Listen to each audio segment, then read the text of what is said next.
ඇත්තටම මේ දන්සල් ගැන අහපු හැමෝටම කියන්න තියෙන්නේ මෙදා පාර අපි ගොඩක් සෙනග හිටපු දන්සල් වල රැඳුනේ නැහැ.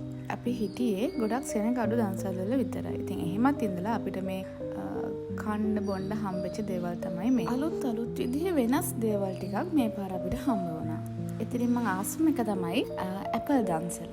ඒ වගේම එල්පන්ට් හවුස් එකෙන් දීපු සියම් බලහනි අයිස්ක්‍රීම් දන්සලත් පොඩ්ඩක් වෙනස්. ඉතින් අලුත් කෑමක් මේක.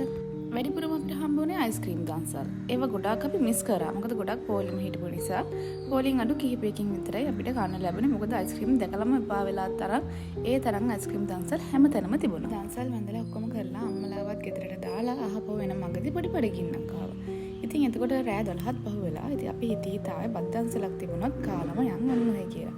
ඉතින් ඒ වෙලාවේ තමයි රෑ 12ට පහු වෙලා. දන්සලක අවසානයේ එයාලා ඉතුරු වෙලා තිබ්බ බත් වලට ඉතුරුලා තිබුණ ලුණු ගොඩ වලින් ලුණු සම්බෝලයක් හදලා සෝයා මීට් එක හදලා අන්තිම කට්ටියට දෙදී හිටියා. ඉතින් සෙනඟ කවුරුත් හිටියේ නෑ. සෙනඟ ගොඩක් අඩුයි. ඉතින් කන්න තියනවාද කියලා අපිත් ගිහින් කාලා ආවා. ඉතින් ඒ වෙලාවේ ආපු හැමෝම යාලට ගොඩාක් පින් දුන්නා. ඉතින් මේ අත්දැකීම ගන්න පුළුවන් වෙන්නේ ශ්‍රී ලාංකික අපිට විතරයි කියලා මම හිතනවා.